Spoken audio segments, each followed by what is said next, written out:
Why do fairy tales, often dismissed as children's stories, linger so deeply in our memory? Why does a tale of a young girl lost in the woods or a boy climbing a beanstalk feel strangely familiar, even if we've never lived anything remotely like it? It's because fairy tales are not really about the outer world. They are about the inner one. According to Marie-Louise von France, fairy tales are the purest and most universal expression of the unconscious psyche.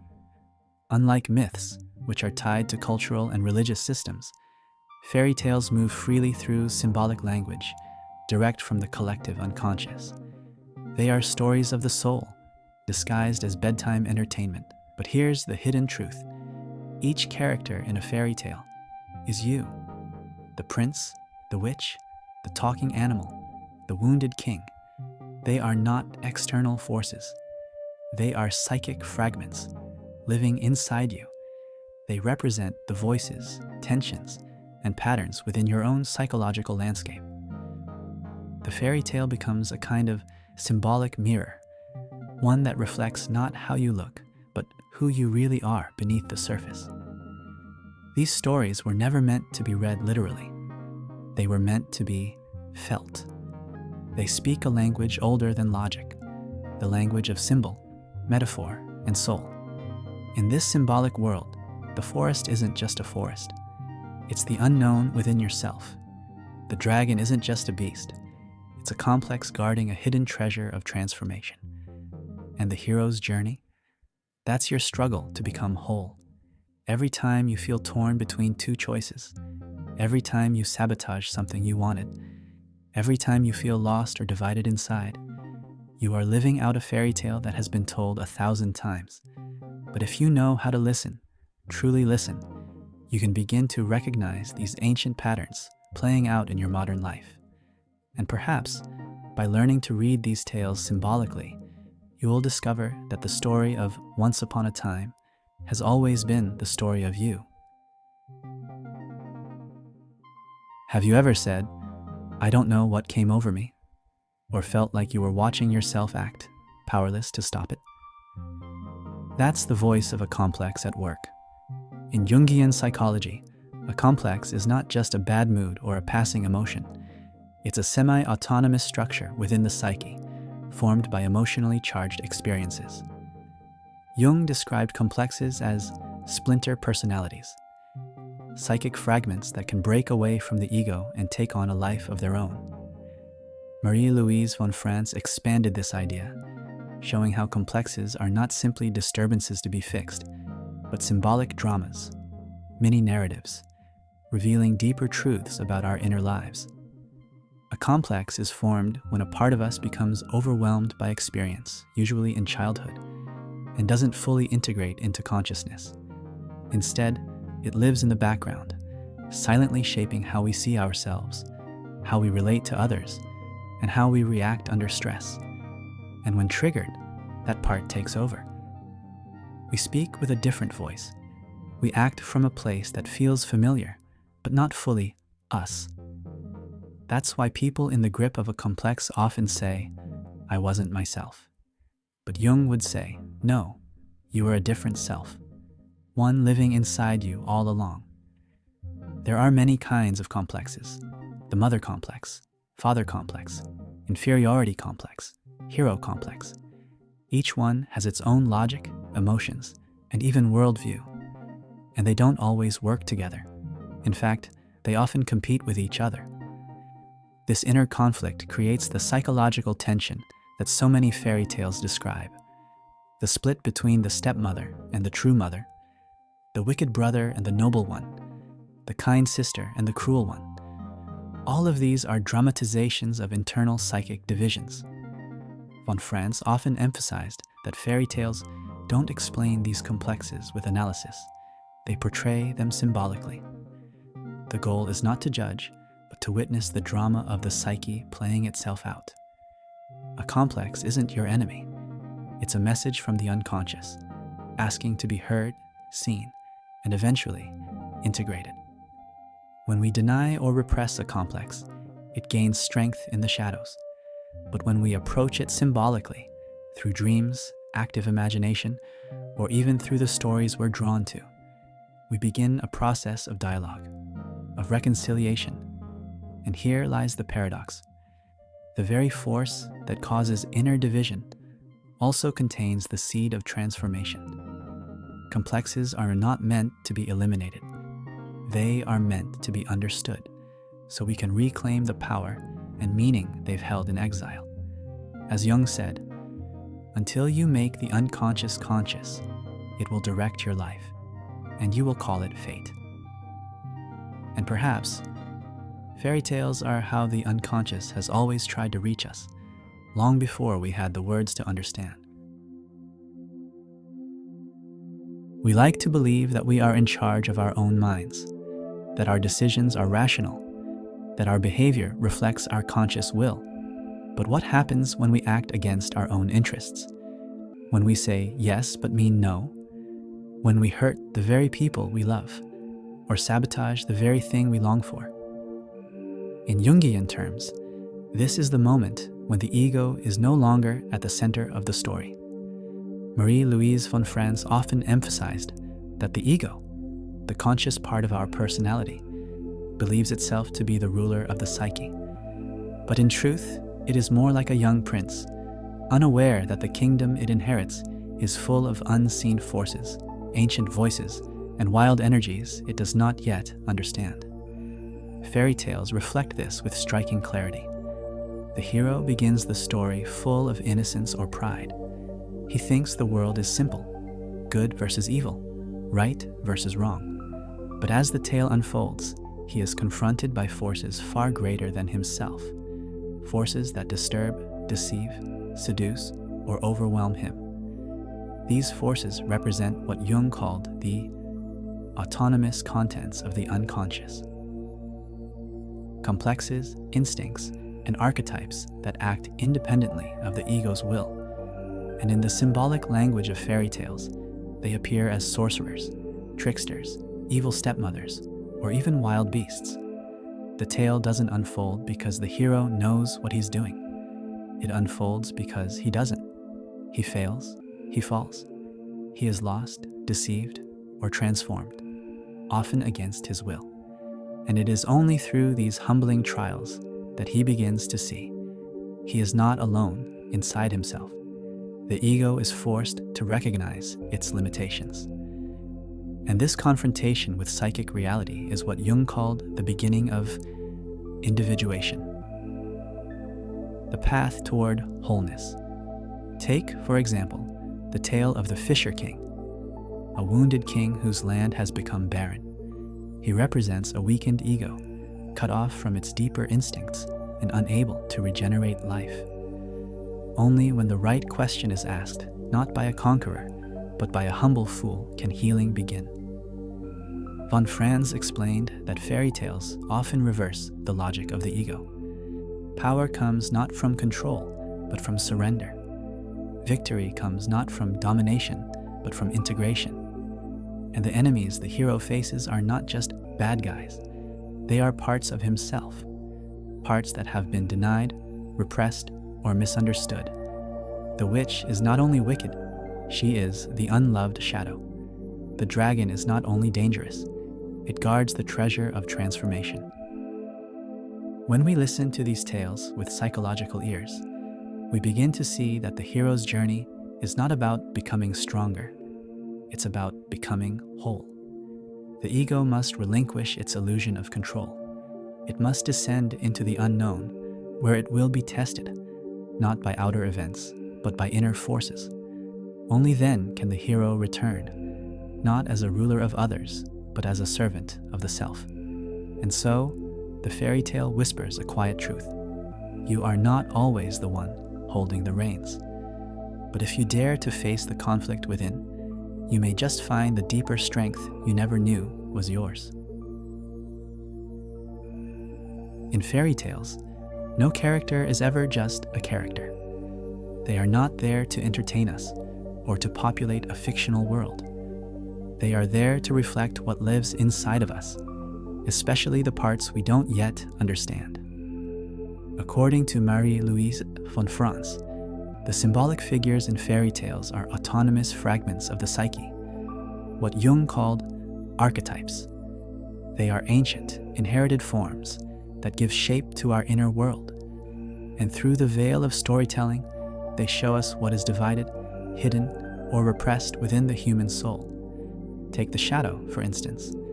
This is the part of ourselves we refuse to acknowledge, our impulses, our jealousy, our fear, our rage.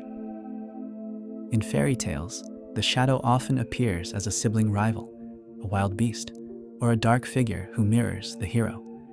Think of the evil twin, the jealous stepbrother, or the dark knight in the woods. They are not just bad guys. They are us, the parts we'd rather deny, but cannot escape. Then there is the anima and animus, the inner feminine in men and the inner masculine in women.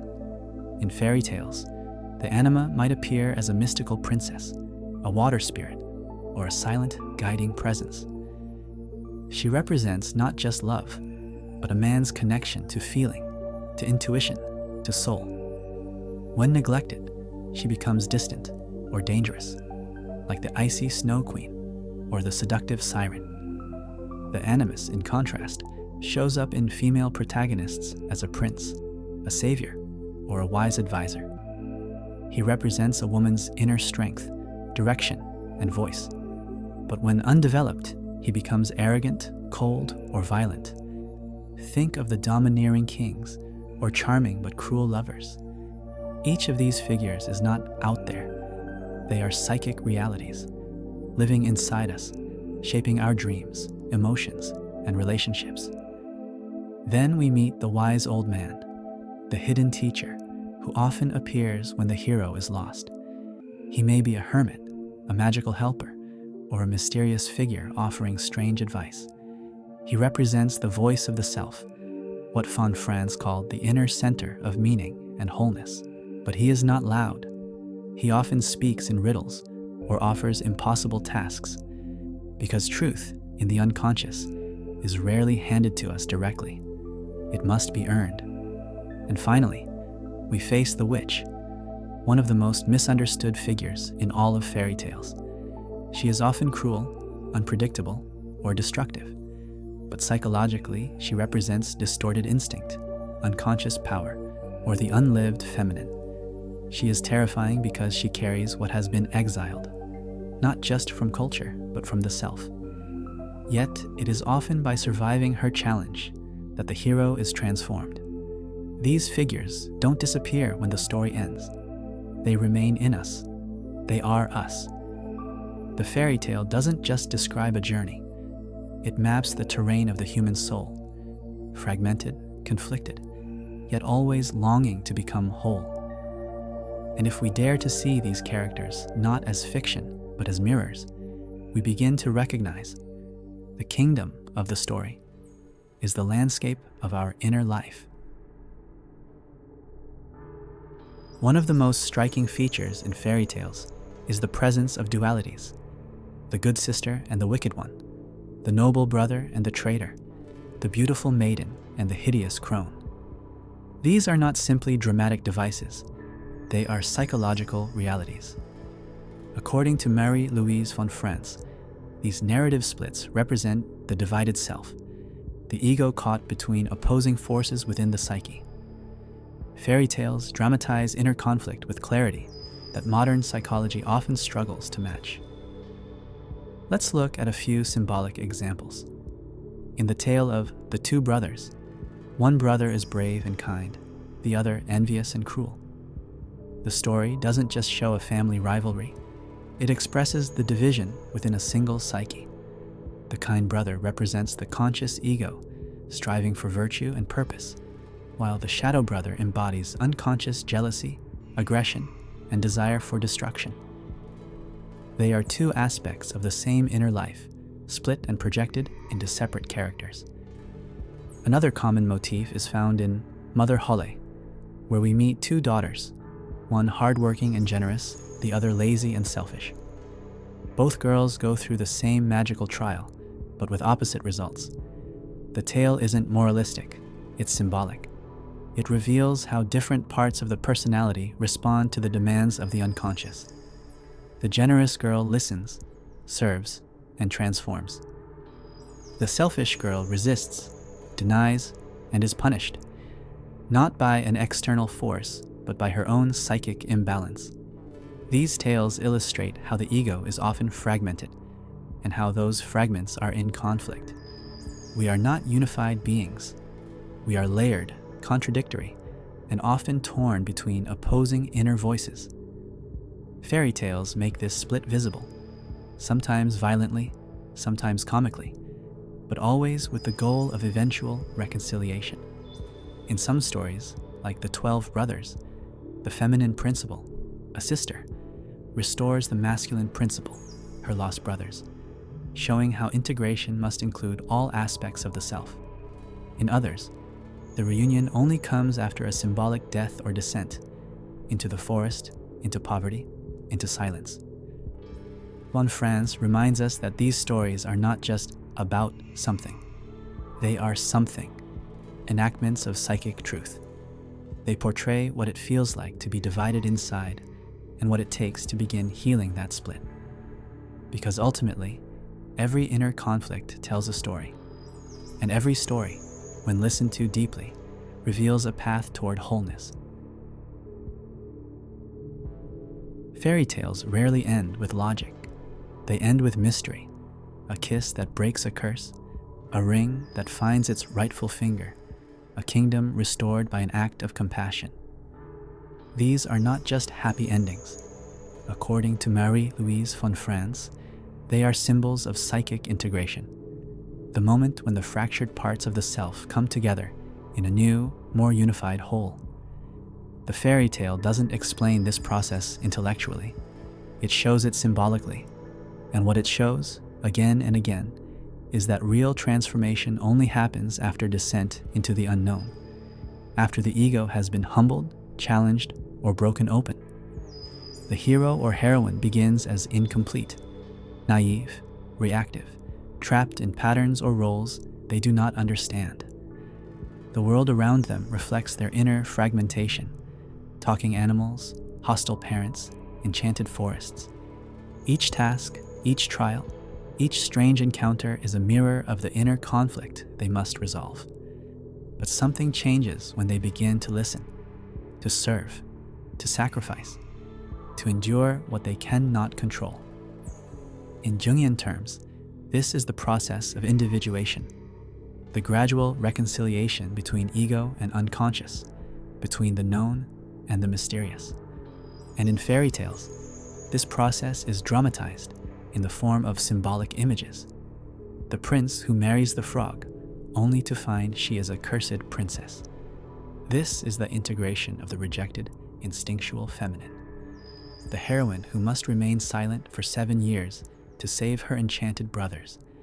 This is the ego surrendering control in order to redeem the lost masculine within.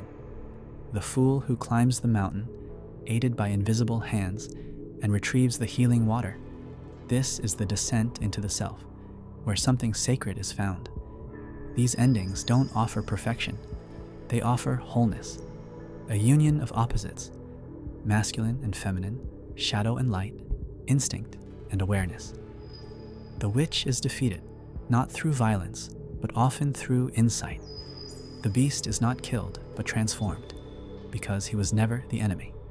He was a part of the soul waiting to be loved. Von Franz believed that the final image of a fairy tale, the wedding, the homecoming, the return of spring, is not a conclusion, but a symbolic seal. It tells us, something within has been made conscious. A psychic knot has been untied. The story may be simple, but its truth is profound. Because healing is not always dramatic. Sometimes it's quiet. Sometimes it looks like forgiveness, or courage, or choosing to stay when you used to run. In the end, fairy tales remind us, you are not just the hero. You are also the curse, the forest, the monster, and the gift. And when these parts are finally seen and embraced, the story ends. not with triumph, but with integration. Fairy tales rarely end with logic. They end with mystery, a kiss that breaks a curse, a ring that finds its rightful finger, a kingdom restored by an act of compassion. These are not just happy endings. According to Marie-Louise von France, they are symbols of psychic integration, the moment when the fractured parts of the self come together in a new, more unified whole. The fairy tale doesn't explain this process intellectually. It shows it symbolically. And what it shows, again and again, is that real transformation only happens after descent into the unknown, after the ego has been humbled, challenged, or broken open. The hero or heroine begins as incomplete, naive, reactive, trapped in patterns or roles they do not understand. The world around them reflects their inner fragmentation: talking animals, hostile parents, enchanted forests. Each task, each trial, each strange encounter is a mirror of the inner conflict they must resolve. But something changes when they begin to listen, to serve, to sacrifice, to endure what they cannot control. In Jungian terms, this is the process of individuation, the gradual reconciliation between ego and unconscious, between the known and the mysterious. And in fairy tales, this process is dramatized in the form of symbolic images. The prince who marries the frog, only to find she is a cursed princess. This is the integration of the rejected, instinctual feminine. The heroine who must remain silent for 7 years to save her enchanted brothers. This is the ego surrendering control in order to redeem the lost masculine within. The fool who climbs the mountain, aided by invisible hands, and retrieves the healing water. This is the descent into the self, where something sacred is found. These endings don't offer perfection. They offer wholeness, a union of opposites, masculine and feminine, shadow and light, instinct and awareness. The witch is defeated not through violence, but often through insight. The beast is not killed, but transformed, because he was never the enemy. He was a part of the soul waiting to be loved. Von Franz believed that the final image of a fairy tale, the wedding, the homecoming, the return of spring, is not a conclusion, but a symbolic seal. It tells us something within has been made conscious. A psychic knot has been untied. The story may be simple, but its truth is profound, because healing is not always dramatic. Sometimes it's quiet. Sometimes it looks like forgiveness, or courage, or choosing to stay when you used to run. In the end, the fairy tale we tell is the story we live. And when we embrace our inner characters, we become the authors of our own transformation. We stop running from the forest. We find the treasure guarded by the dragon. And we realize that the greatest story ever told is the one unfolding within. So next time you hear a fairy tale, listen not only with your ears, but with your soul. Because the story is not just a story, it is you.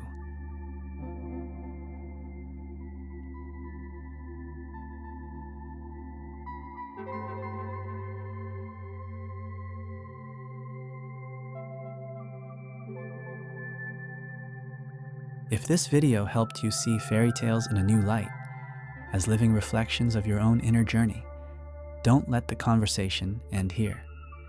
Subscribe to the channel, turn on notifications, and join us as we dive deeper into the stories that reveal the soul behind the symbols. Share this video with someone who might also be fighting invisible battles. And in the comments, tell us, which fairy tale character feels like a part of you? Your journey might just inspire someone else's.